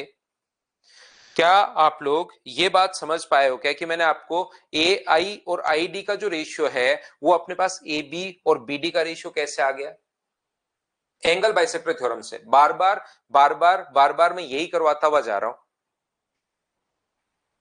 Angle bisector theorem 2 number point पढ़िए, वहां से समझ में आएगा आशीष आपको। 2 नंबर पॉइंट याद करो भाई, बाकी बच्चों के समझ में आ गया आशीष को छोड़ के, तो आशीष 2 नंबर पॉइंट याद करो। एंगल बाइसेक्टर जो होता है, ए आई और आई डी का जो रेशियो वही होगा जो एंगल बी बनाने वाली साइड है, तो बी ए, और अब की बार बी सी नहीं लिखोगे क्योंकि इसी ट्रायंगल में लगा रहे हैं, तो हम लोग बी डी लिखेंगे। तो मुझे एक बात बताओ, ए बी की जगह आप लोग क्या लिख सकते हो? अगर मैं रियल वैल्यू की बात करूं तो आप कहोगे सर ए बी का जो रियल मान है वो आप लोग लिख सकते हो सी, और मुझे बताओ बी डी की जगह क्या लिख सकते हो? तो ये तो रेशियो में सी अनुपात बी, रियल वैल्यू तो बी डी की ये है, इसकी जगह आप लोग क्या लिख सकते हो? तो आप कहोगे सर मैं लिख सकता हूं ए इंटू सी अपॉन अपने पास बी प्लस सी, ये अपने पास लिखा जा सकता है। बोलिए बिल्कुल ठीक है क्या? तो यहां से सी अपने पास कट जाएगा और अपने पास ये ऊपर चला गया, तो b plus c is to a. ये यहां पर ए आई और आई डी का जो रेशियो होगा, मुझे बताइए ए आई और आई डी का जो रेशियो होगा वो क्या अपने पास b plus c is to a आ गया है क्या? ये बात बताना मुझे सभी लोग मिलकर। तो ये b plus c is to a i और i d, b plus c is to a कहां से आया, वो चीज इधर मैंने समझाने की कोशिश की है, जो थोड़ी देर पहले मैं समझा रहा था कि रिजल्ट आए कहां से। अब बोलिए क्या सब लोग समझ पाए हो क्या? अब वो समझ में आए नहीं आए, ये पॉइंट आपको याद रखना है भाई। मैं तो आपको हर चीज जो आज तक आई हुई है उसका क्यों समझाने की कोशिश करता हूं, ताकि चाहे आप लोग किसी भी बैकग्राउंड से होता है, बच्चा जब बेसिक समझ लेता है तो उसको ये चीज याद रहती है। ठीक है ना? तो 4 पॉइंट, इसके टोटल वैसे 13 पॉइंट्स हैं, 4 पॉइंट अपने पास हो चुके हैं, इनको आप लोग याद करके आना। बाकी आप लोगों को देखिए ऐसे हमारा चलेगा, पहला पॉइंट मैंने करवाया, अब मैं दूसरा पॉइंट करवा रहा हूं। जैसे ही दूसरा पॉइंट कंप्लीट हो जाएगा मैं पहले पॉइंट के क्वेश्चंस करवाऊंगा, तब तक पहला पॉइंट अच्छे से याद कर लो। फिर तीसरे की थ्योरी जैसे ही कंप्लीट होगी तो दूसरे पॉइंट पर बेस्ड क्वेश्चन, इन सेंटर पर बेस्ड क्वेश्चन मैं करवाऊंगा। फिर चौथा पॉइंट जैसे ही मैं आपको थ्योरी पढ़ा दूंगा, क्वेश्चंस मैं तीसरे पॉइंट पर करवाऊंगा, ताकि थ्योरी थोड़ी सी 1-2 दिन पुरानी हो जाए, उसको आप लोग वापस रिकॉल करने में आपको टाइम लगे। तुरंत थ्योरी पढ़ाई और तुरंत क्वेश्चन करवा दूंगा तो वो थ्योरी आपके सामने ही रहती है, फिर आप लोग उसको भूलते नहीं हो। इसलिए 1 पॉइंट, 2 पॉइंट और थ्योरी क्वेश्चंस पहले वाले के, ऐसे हम लोग चलते चलेंगे। आज के लिए अपनी क्लास थी। Thank you, bye bye, take care. अगली क्लास में फिर से मिलते हैं।